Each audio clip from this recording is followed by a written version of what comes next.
আল্লাহ আমার রব, এই রবি আমার সব। দামে দামে তুন মনে তারি অনুভব।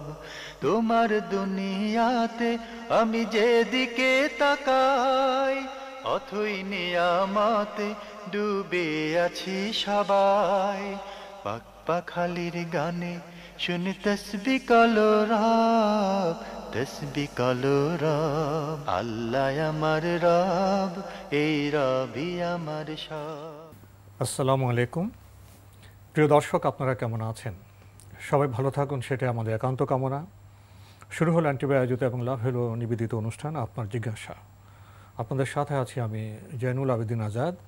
আর আপনাদের মনোজাগা প্রশ্নের জিজ্ঞাসার জবাব দিচ্ছেন বিশিষ্ট আলেম ডক্টর মোহাম্মদ সাইফুল্লাহ। আসসালামু আলাইকুম ওরহমতুল্লাহি ওয়া বারাকাতুহু। প্রিয় দর্শক, চলুন তাহলে জিজ্ঞাসার জগতে। শুরুতে একটি ইমেল, এটি পাঠিয়েছেন আকাশ। লিখেছেন, আমরা সবাই বলি সহি বুখারি, সহি মুসলিম, কিংবা এটা সহি হাদিস, এটা জয়ীব বা জাল হাদিস। এটা বর্তমান সময়কে নির্ধারণ করে দিলেন। সহি বুখারি লিখেছেন ইমাম বুখারি, কিন্তু ইমাম বুখারি কিভাবে জানলেন এটা সহি কিংবা জয়ীব? আমরা কেন ইমাম বুখারির বা মুসলিমের লেখা বইয়ে 100% বিশ্বাস করব? কিংবা এসব গ্রন্থগুলো কি এত সুবিশাল সময়ে কোনো রকম পরিবর্তন হয়নি? আমরা জানি মহান রাব্বুল আলামিন কোরআন মাজিদ সংরক্ষণের দায়িত্ব নিয়েছেন এবং তিনি এটা রক্ষা করবেন, কিন্তু বিশুদ্ধ ইসলাম পালনে যে সেই হাদিসগুলো রয়েছে সেগুলোও কি তিনি রক্ষা করবেন? প্রথম কথা হচ্ছে, হাদিসের জ্ঞান না থাকার কারণে, হাদিস কাকে বলে এতটুকুই না জানার কারণে সম্ভবত আপনি এই প্রশ্নটি করেছেন। হাদিসের এই বিশাল জগৎ, এই জগতে যদি আপনি একটু সামান্যতম যদি সহি হাদিস এবং দঈফ হাদিসের দুইটি সংজ্ঞা জানতেন, ডেফিনেশনটা জানতেন, তাহলে এই প্রশ্ন করতেন না। হাদিস শাস্ত্র তো এক বিশাল বিষয়। শুধু বিশাল বলা যায় না, বিশালের চেয়েও বিশাল। এত দীর্ঘ আলোচ্য বিষয় রয়েছে যে এই সহি হাদিসগুলোকে বের করার জন্য মুহাদ্দিসিনে কেরাম 6.5 লক্ষ বর্ণনাকারীর জীবনী সংরক্ষণ করেছেন। ইমাম বুখারী রহমতুল্লাহ আলাইহি তিনি 6 লক্ষ হাদিসের হাফেজ ছিলেন। এই 6 লক্ষ হাদিস থেকে হাদিসগুলোকে সিহাতের বিশুদ্ধতার মানদণ্ডে যাচাই করে, সহিহ হাদিসের যেই মানদণ্ড রয়েছে সেই মানদণ্ডে হাদিসগুলোকে পরিপূর্ণরূপে যাচাই করে তিনি তার এই কিতাবের মধ্যে যেই হাদিসগুলো সংকলিত করেছেন, যে সংকলনটি তৈরি করেছেন, এই সংকলনটির নাম তিনি দিয়েছেন সহিহ। সুতরাং তাঁর লেখা আরও কিতাব রয়েছে, সেগুলো কিন্তু তিনি সহিহ বলে হিসেবে বলেন নেই। তাই ইমাম বুখারী রহমতুল্লাহ আলাইহি এই যে সহিহ কথাটা বলেছেন, এটা সহিহ কিনা, বুখারী রহমতুল্লাহ আলাইহি লিখার পরে 90,000 আহলুল হাদিস, যাদের কাছে হাদিসের জ্ঞান ছিল, এরা সবাই এই কিতাব পড়ে দেখেছে। সবাই কিতাব দেখে সাক্ষ্য দিয়েছে যে না, এর মধ্যে যেই রচনা করা হয়েছে, এর বর্ণনাগুলো, রেওয়ায়েতগুলো সবগুলো সহিহ। শুধুমাত্র যেগুলো ইমাম বুখারী রহমতুল্লাহ আলাইহি তালিক উল্লেখ করেছেন, সেগুলোর মধ্যে আলেমরা দ্বিমত পোষণ করেছে, সেগুলোর তালিক যেগুলো রয়েছে, যেগুলো পরিপূর্ণ সনদে উল্লেখ করেননি, সেগুলোর মধ্যে আলেমদের বক্তব্য রয়েছে। পুরা প্রথম থেকে আরম্ভ করে শেষ পর্যন্ত সহিহ বুখারীর মধ্যে 101 জন রাওয়ী সম্পর্কে মতানৈক্য রয়েছে। 101 জন রাওয়ী সম্পর্কে মতানৈক্য রয়েছে, যে 101 জন রাওয়ীর মধ্যে এদের অনেকের হাদিস গ্রহণযোগ্য, এদের বেশিরভাগের হাদিস গ্রহণযোগ্য অন্যদের কাছে। কিন্তু ইমাম বুখারী রহমতুল্লাহ তার যে কন্ডিশন করেছেন, যে শর্ত সিহাতের জন্য শর্ত করেছেন, এই শর্তের ব্যাপারে এতটুকু মানদণ্ডে তারা উত্তীর্ণ হয়েছে কিনা এই নিয়ে বক্তব্য রয়েছে। বাকি এদের হাদিস অন্যান্যদের কাছে গ্রহণযোগ্য, এতে কোনো সন্দেহ নেই। সুতরাং এই বিষয়গুলো অত্যন্ত সূক্ষ্ম বিষয়, যেগুলো হাদিসের জ্ঞানের সাথে সম্পৃক্ত। এইভাবে প্রশ্ন করেছেন, এই জন্য আমরা বললাম। বাকি এই যে হাদিসের কিতাবগুলো, কোনটা সহিহ কোনটা দাঈফ, এর জন্য একটা সুনির্দিষ্ট মানদণ্ড রয়েছে। সেই মানদণ্ডের বিচারে মূলত হাদিসগুলোকে বিচার করলে আপনি বুঝতে পারবেন যে কোন হাদিসটা গ্রহণযোগ্য, কোন হাদিসটা গ্রহণযোগ্য নয়, কোন হাদিসটা সহিহ, কোন হাদিসটা সহিহ নয়। আর এই বিষয়ের উপর এই যুগে মূলত আমরা দেখতে পাই সবচেয়ে বেশি গবেষণা করেছেন শেখ মোহাম্মদ নাসিরউদ্দিন আলবানী রহমতুল্লাহ আলাই। তিনি হাদিসের উপর তার গোটা জীবনকে ওয়াকফ করে দিয়ে গেছেন, গোটা জীবনকে ওয়াকফ করে দিয়ে গেছেন হাদিসের খেদমতের জন্য। ফলে মৃত্যু পর্যন্ত তিনি আল্লাহ রাসূল সাল্লাল্লাহু আলাইহি ওয়াসাল্লামের হাদিসের তাহকিকের মধ্যে সময় লাগিয়েছেন এবং এই হাদিসগুলোকে কোনটা দাঈফ কোনটা সহিহ এবং এগুলোর রিজাল নিয়ে, এগুলোর বর্ণনাকারীদের নিয়ে তিনি দীর্ঘ আলোচনা করেছেন।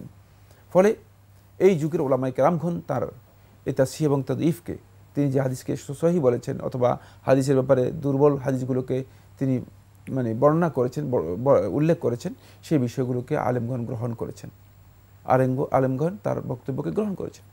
এবং তারই ধারাবাহিকতায় বর্তমানেও অনেকেই এই বিষয়গুলো গবেষণা করছেন এবং যারা গবেষণা করার যোগ্যতা রাখে তারা যে কোনো সময় গবেষণা করতে পারবেন, কারণ এই মানে এই বর্ণনাকারীদের জীবনী সংরক্ষিত আছে এবং এই হাদিসগুলোও সংরক্ষিত আছে। সুতরাং আপনি যে কথাটি বলছেন যে মানে কালের পরিক্রমায় আপনি এটা আরেকটি মানে বড় ধরনের মানে কি বলবো মানে বড় ধরনের ভুল একটি বক্তব্য দিয়েছেন। সেটা হচ্ছে এই যে কালের পরিক্রমায় মানে বিভিন্ন বইয়ের মধ্যে বিভিন্ন ধরনের পরিবর্তন এসে গিয়েছে, এখন সহিহ বুখারীর মধ্যে পরিবর্তন আসছে কিনা আপনার একটা সন্দেহ তৈরি হয়েছে। আপনার এই সন্দেহের কোনো কারণ নেই, কারণ ওই ইমাম বুখারী রহমতুল্লাহ আলাইহি যেভাবে সহিহ বুখারীর হাফেজ ছিলেন, তার পরবর্তী সময়ে যুগে যুগে যুগে যুগে সহিহ বুখারীর হাফেজ বর্তমান যুগে পর্যন্ত রয়েছে, প্রতি বছরই তো হচ্ছে, বর্তমান যুগে পর্যন্ত রয়েছে। শুধুমাত্র সংরক্ষণ করা হয়েছে কাগজের মধ্যে তা নয়, শুধুমাত্র লিখে রাখা হয়েছে তা নয়, বরং এই কিতাবগুলো যুগে যুগে উলামায়ে কেরাম আহলে হাদিসগণ এমনভাবে মুখস্থ করেছেন যে এগুলো প্রত্যেকের অন্তরের মধ্যে সংরক্ষিত আছে, হেফজ করা হয়েছে, হেফজ করা হয়েছে। সুতরাং এগুলোর হেফজের বিষয়টি একেবারেই সুনিশ্চিত। থার্ড যে বিষয়টি আপনি দৃষ্টি আকর্ষণ করেছেন সেটা ভুল একটি কথা দিয়েছেন, সেটা হচ্ছে এটা একটা বিভ্রান্ত ফেরকা, কোরআনী ফেরকা রয়েছে তাদের বক্তব্য। সম্ভবত আপনি কোরআনী ফেরকার মাধ্যমে কিছুটা সংক্রমিত হচ্ছেন, কোরআনী ফেরকার কোনো বক্তব্য মানে আপনাকে কিছুটা আক্রান্ত করছে, ফলে আপনি এই কোরআনী ফেরকার এই বক্তব্য আপনি নিয়ে এসেছেন। সেটা হচ্ছে যে আল্লাহ তাআলা তো কোরআনকে সংরক্ষণের কথা আল্লাহ রাব্বুল আলামিন দায়িত্ব নিয়েছেন, হাদিসকে সংরক্ষণের দায়িত্ব নেন নাই। কে বলেছে আপনাকে এই কথা? কোত্থেকে পেয়েছেন? আপনি সূরাতুল হিজর 9 নম্বর আয়াতের কথা বলবেন। সূরাতুল হিজরের 9 নম্বর আয়াতের মধ্যে আল্লাহ সুবহানাহু ওয়া তাআলা যেটা বলেছেন, ইন্না নাহনু নাযালনা যিকর, আল্লাহ রাব্বুল আলামিন কোরআন শব্দ সেখানে এই জন্য উল্লেখ করেন নাই, যেহেতু মানে আল্লাহ রাব্বুল আলামিন যেটি নাজিল করেছেন সেটা কোরআন এবং কোরআনের সাথে রাসূলুল্লাহ সাল্লাল্লাহু আলাইহি ওয়াসাল্লামকে যেটা দেওয়া হয়েছে এটা পুরোটাই আল্লাহ রাব্বুল আলামিনের পক্ষ থেকে এসেছে, পুরোটাই ওয়াহি। এই জন্য আল্লাহ সুবহানাহু ওয়া তাআলা এটাকে জিকির বলেছেন। আহলুত তাফসীরগণ মুফাসসিরগণ একথা উল্লেখ করে দিয়েছেন যে এই জিকিরের মধ্যে যেমনভাবে কোরআন শামিল হবে ঠিক তেমনিভাবে আল্লাহ রাসূল সাল্লাল্লাহু আলাইহি ওয়াসাল্লামকে আল্লাহ রাব্বুল আলামিন যেগুলো দিয়েছেন সেগুলো এর মধ্যে অন্তর্ভুক্ত, এটাকে আল্লাহ রাব্বুল আলামিন হেফাজত করবেন। ফলে রাসূলুল্লাহ সাল্লাল্লাহু আলাইহি ওয়াসাল্লামের হাদিসগুলোকে আজকের দিন পর্যন্ত উলামায়ে কেরাম এমনভাবে হেফজ করেছেন, এমনভাবে হেফাজত করেছেন আল্লাহ রাব্বুল আলামিন, যে কোরআন ঠিক যেমনিভাবে মানুষের অন্তরের মধ্যে হেফাজত করা, ঠিক রাসূলুল্লাহ সাল্লাল্লাহু আলাইহি ওয়াসাল্লামের হাদিসগুলো মূলত সেভাবেই অন্তরের মধ্যে মানুষের হেফাজত করা রয়েছে। এটাকে আল্লাহ রাব্বুল আলামিন একসাথেই হেফাজত করেছেন। যেহেতু যদিও কোরআন ওয়াহি মাতলু, আল্লাহর পক্ষ থেকে তেলাওয়াত কিছু একটা ওয়াহি, কোনো সন্দেহ নেই কোরআনের সাথে রাসূলুল্লাহ সাল্লাল্লাহু আলাইহি ওয়াসাল্লামের কাছে আল্লাহ সুবহানাহু ওয়া তাআলা সুন্নাহর যে ইনফরমেশনগুলো দিয়েছেন এগুলো কিন্তু আল্লাহর পক্ষ থেকে রাসূলুল্লাহ সাল্লাল্লাহু আলাইহি ওয়াসাল্লাম পেয়েছেন। রাসূলুল্লাহ সাল্লাল্লাহু আলাইহি ওয়াসাল্লাম নিজের পক্ষ থেকে কোনো বক্তব্য দেননি, এটি কোরআন স্বীকার দিয়েছে, কোরআনে স্পষ্ট করে বলে দেওয়া হয়েছে। তাই এই ক্ষেত্রে কিয়ামত পর্যন্ত উম্মতের আমলের জন্য যা যা হেফাজত করা দরকার এই পুরোটাকেই, এই পুরা দ্বীনকেই আল্লাহ রাব্বুল আলামিন হেফাজত করেছেন, কোনো সন্দেহ নেই। এবং এই পুরা দ্বীনের হেফাজতের দায়িত্ব আল্লাহ রাব্বুল আলামিনের, যেহেতু কিয়ামত পর্যন্ত আল্লাহ সুবহানাহু ওয়া তাআলা আর কোনো নবী এবং রাসূলকে প্রেরণ করবেন না, আর কোনো শরীয়ত দেবেন না। তাই এই শরীয়তকে হেফাজতের দায়িত্ব আল্লাহ রাব্বুল আলামিনের। তাই কোরআন যেভাবে মাহফুজ সংরক্ষিত, অনুরূপভাবে রাসূলুল্লাহ সাল্লাল্লাহু আলাইহি ওয়াসাল্লাম যেই সুন্নাহগুলো আমলের জন্য অপরিহার্য সেগুলো সেভাবেই আল্লাহ সুবহানাহু ওয়া তাআলা হেফাজত করেছেন, সংরক্ষণ করেছেন। হাদিসও কি ওহী? হ্যাঁ, ওহী তো কোরআনের মধ্যে বলে দেওয়া হয়েছে, ওয়ামা ইয়ানতিকু আনিল হাওয়া ইন হুয়া ইল্লা ওয়াহয়ু ইউহা, তিনি যা বলেন সবটাই ওয়াহী। রাসূলুল্লাহ সাল্লাল্লাহু আলাইহি ওয়াসাল্লাম যেটি বলেন নিজের মন গড়া কোনো কথা, মন গড়া তিনি কোনো বক্তব্য দেন না, তার প্রবৃত্তি থেকে তিনি কোনো বক্তব্য দেননি। সুতরাং রাসূলুল্লাহ সাল্লাল্লাহু আলাইহি ওয়াসাল্লামের কাছে একটি হচ্ছে জিবরিল আমিনের মাধ্যমে ওহীটা অবতীর্ণ হয়েছে, আরেকটা হচ্ছে আল্লাহ সুবহানাহু ওয়া তাআলা সরাসরি রাসূলুল্লাহ সাল্লাল্লাহু আলাইহি ওয়াসাল্লামকে ইনফরমেশন দিয়েছেন, ইনস্ট্রাকশন দিয়েছেন, সেই আলোকে রাসূলুল্লাহ সাল্লাল্লাহু আলাইহি ওয়াসাল্লাম এই বিষয়গুলো জানিয়েছেন। আমরা জানলাম খুবই গুরুত্বপূর্ণ বিষয়ে। প্রিয় দর্শক, আমাদের হাতে এবার একটি চিঠি। এই চিঠিটি পাঠানো হয়েছে দুনিয়া কলেজ ও বিশ্ববিদ্যালয়, দুনিয়া, ঢাকা থেকে। লিখেছেন, নারী স্বামীর ঘরের দায়িত্বপ্রাপ্ত, এ রক্ষণাবেক্ষণের দায়িত্ব তার।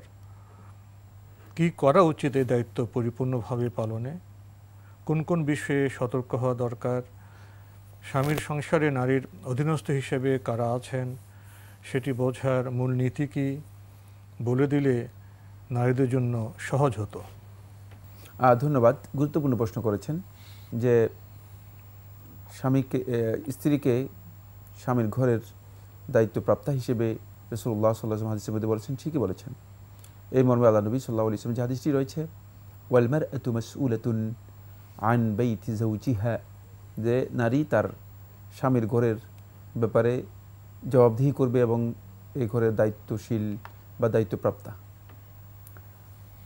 এখানে তাকে যে দায়িত্ব দেওয়া হয়েছে সেটি একেবারে স্পষ্ট করে রাসূলুল্লাহ সাল্লাল্লাহু আলাইহি ওয়াসাল্লাম জানিয়ে দিয়েছেন। ঘরের সাথে আনুষঙ্গিক যত বিষয় রয়েছে সবটাই তার দায়িত্বের মধ্যে অন্তর্ভুক্ত হবে।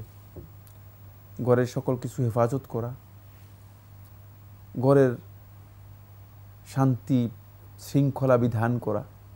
আমরা হয়তো অনেকে মনে করে থাকি যে ঘরের দায়িত্ব বলতে কি বোঝায়, এটাকে অনেকেই দায়িত্ব বুঝে না।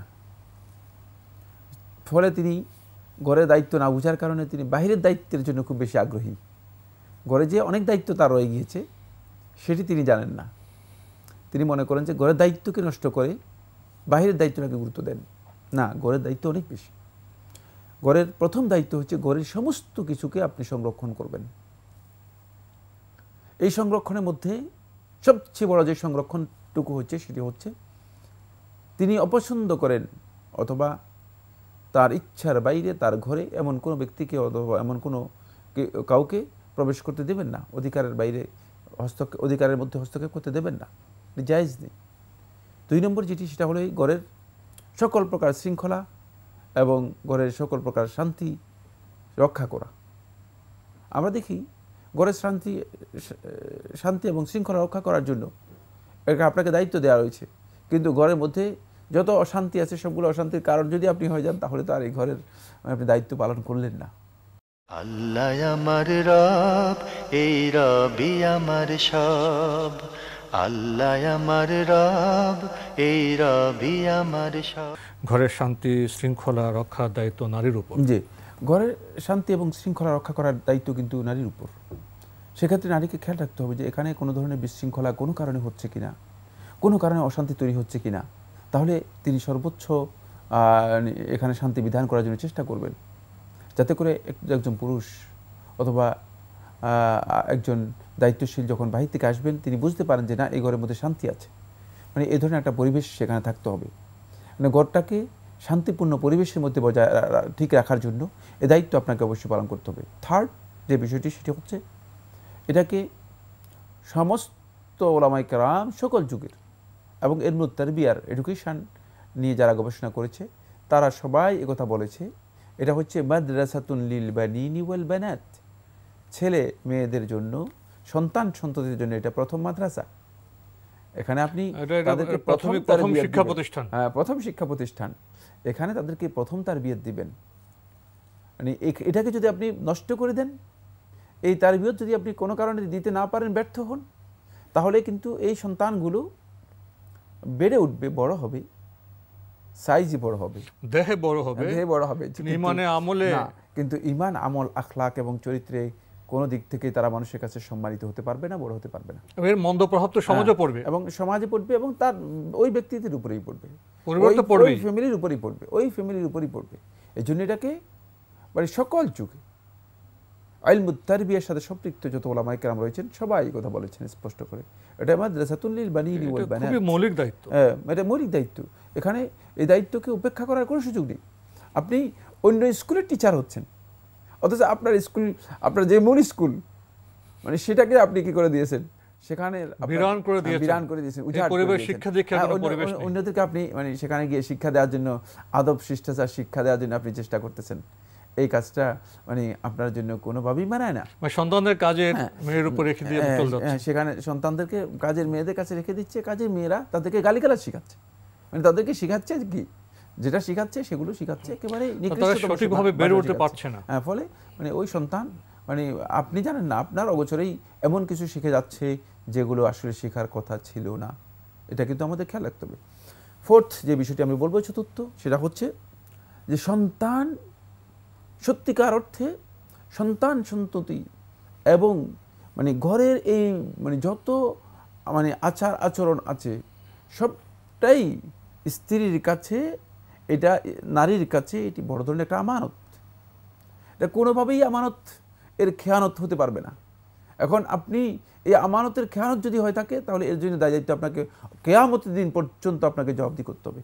মানে আপনার এই সন্তানের এই আমানত যদি আপনি খেয়ানত করেন, আপনার এই ঘরের কোনো দায়িত্বের ব্যাপারে যদি আপনি খেয়ানত করেন, তাহলে কেয়ামতের দিন অবশ্যই আল্লাহ রাব্বুল আলামিনের কাছে আপনাকে জবাবদিহি করতে হবে। যেভাবে আল্লাহর বান্দাগণ যারা খেয়ানত করবে কেয়ামতের দিন খায়েন হিসেবে, খেয়ানতকারী হিসেবে যাবে বুদ্ধিত হবে, আপনিও ঠিক কেয়ামতের দিন খেয়ানতকারীদের মধ্যে অন্তর্ভুক্ত হবেন যে সমস্ত লোকেরা খেয়ানত করেছে। সুতরাং খেয়াল রাখতে হবে যে এখানে যত কিছু আছে সবগুলোর খেয়ানতের মানে সবগুলো আপনি এর মধ্যে আপনার দায়িত্বের মধ্যে পড়ে যাবে এবং আপনি যদি সেটাকে আমানত নষ্ট করেন তাহলে খায়েনদের মধ্যে অন্তর্ভুক্ত হবেন। 5 নম্বর যে বিষয়টি, সে কারা এর কর্তৃত্বের মধ্যে রয়েছে। এর কর্তৃত্বের মধ্যে সবাই থাকতে পারে এবং এই কর্তৃত্বের মধ্যে মানে ঘরের মধ্যে যদি মানে ঘরের পরিবার প্রধান যিনি থাকেন তিনিও থাকেন, তিনিও কিন্তু ঘরে মানে তিনি যখন ঘরে থাকবেন তখন ঘরের কর্তৃত্বের মধ্যে আপনি যে মানে যেভাবে বলবেন সেভাবেই তারা মানে আপনার মানে নির্দেশনা অনুযায়ী চলবে। কারণ হলো ঘরের শৃঙ্খলার দায়িত্ব যদি আপনাকে দেওয়া হয়ে থাকে তাহলে ঘরের মধ্যে যারা আছে এরা সবাই মূলত এই কর্তৃত্বের অধীনে রয়েছে, এই কর্তৃত্বের বাইরে নেই। কারণ এখানে শৃঙ্খলা একটাই শৃঙ্খলা চলবে, যেখানে যাকে যেই ম্যানেজমেন্টের দায়িত্ব দেওয়া হবে সেখানে সেই ম্যানেজমেন্টের দায়িত্ব পালন করবেন। সুতরাং এই ক্ষেত্রে মূলত ঘরের দায়িত্ব নারীদেরকে দেওয়া হয়েছে এই জন্য যেহেতু ঘরকে তারা ম্যানেজ করতে পারবে অত্যন্ত সুন্দরভাবে। আর এই ব্যবস্থাপনার মাধ্যমে সত্যিকার অর্থে পরবর্তী প্রজন্ম মানে তারা নিজেদের সেই আখলাকে মানে আখলাকের মাধ্যমে, চরিত্রের মাধ্যমে বলিষ্ঠ হতে পারবে, শক্তিশালী হতে পারবে, নিজেদেরকে তৈরি করতে পারবে। জি, এখানে যেটা আপনি বললেন যে পরিবার সম্পর্কে যে আমাদের ধারণা, পরিবারে নারীর যে দায়িত্ব এবং নারীর যে কর্তব্য, এ বিষয়ে বোধহয় আমাদের সঠিক ধারণাটা নেই, দায়িত্ব বুঝে নেওয়া হয়নি। আপনার জবাবে এক পর্যায়ে বলেছেন যে নারী বাইরে শিক্ষা দিতে যাচ্ছেন কিন্তু ঘরে তার শিক্ষার খবর নেই, কোনো খবর নেই। ঘরে তার শিশুকে রেখে যাচ্ছেন, কাজে তার স্কুল বন্ধ করে দিয়ে তিনি আরেক স্কুলে পড়াতে যাচ্ছেন, অ্যাবিউজ হচ্ছে, ভুল শিক্ষা পাচ্ছে, একটি বিষয়। আরেকটি বিষয় হলো অনেকে মনে করে ঘর বোধহয় একটি পাকঘর এবং একটি বেডরুম, শোয়ারঘরের সমন্বয়, ঘর যে একটি প্রতিষ্ঠান, এ ধারণা আমাদের মধ্যে নেই। গৃহের একজন শিক্ষিত মহিলা যদি তার খাদ্য ব্যবস্থাপনা আছে, তার শিক্ষার ব্যবস্থাপনা আছে, পরিষ্কার পরিচ্ছন্নতা ব্যবস্থাপনা আছে, জ্ঞান চর্চার লাইব্রেরির ব্যবস্থাপনা আছে, এই সবগুলো বিষয় যেগুলোকে ইসলাম অনুপ্রাণিত করেছে। একটি আলোকিত সমাজ গড়তে হলে তো আলোকিত পরিবার লাগবে, কিন্তু আমরা ঘরটাকে, সংসারটাকে সেভাবে দেখছি না। তো এখানেই বোধ আমাদের মৌলিক গলদ, এবং ফলে এই ধারণাগত, আকিদাগত, বিশ্বাসগত এই যে দুর্বলতা, এর ফাঁকে কিন্তু বিভিন্ন সভ্যতা প্রবেশ করছে, বিভিন্ন আকিদা প্রবেশ করছে। ফলে একই গৃহে বসবাস করার পরেও মুসলিম পরিবার এখন চিন্তার, আমলের ঐক্য নেই, দ্বান্দ্বিক অবস্থা। এবং এখানে অর্থনৈতিক ক্ষতি যেটা হচ্ছে, যদি অনেকে অঙ্ক করে দেখিয়েছেন যে একজন শিক্ষিত মহিলা ঘরে থাকলে উপকার কী কী হয় এবং অর্থনৈতিক সাশ্রয় কী কী হয়, আর ঘর থেকে বেরিয়ে গেলে অর্থনীতি কী পেলাম, তাছাড়া মৌলিক যে বিষয়, সবচেয়ে বড় সম্পদকে আমার সন্তান নয়, আমাদের সন্তান নয়, সে সন্তান যদি বিনষ্ট হয়ে যায় তাহলে আমি কত লক্ষ টাকা দিয়ে আমি সেটা পুষতে পারবো। এটা অত্যন্ত গুরুত্বপূর্ণ বিষয়। সেটা হলো এই যে আমি সামান্য উপার্জনের জন্য, সামান্য ইনকামের জন্য আমার মানে মূলধন যেটা রয়েছে, মূল সম্পদ যেটা, সেটাকে আমি যদি ধ্বংস করে দিই তাহলে মানে আমি যে অর্জন করলাম, বাহির থেকে আমি যে টাকা নিয়ে আসলাম, অর্থ দিয়ে কি এটা সারানো যাবে? এই অর্থের মাধ্যমে আমি আসলেই কি উপার্জন করেছি, কি অর্জন করতে, কিছুই অর্জন করতে পারি না। আমাদের সময় একেবারে শেষ। এই কারণে মূলত ইসলাম নারীর কাজটাকে, মানে নারীর শ্রমটাকে সম্পদ অর্জনের পেছনে তাকে দায়িত্ব দেওয়া হয়নি। তাহলে সে বাইরে গিয়ে সম্পদ অর্জনের কাজ করবে।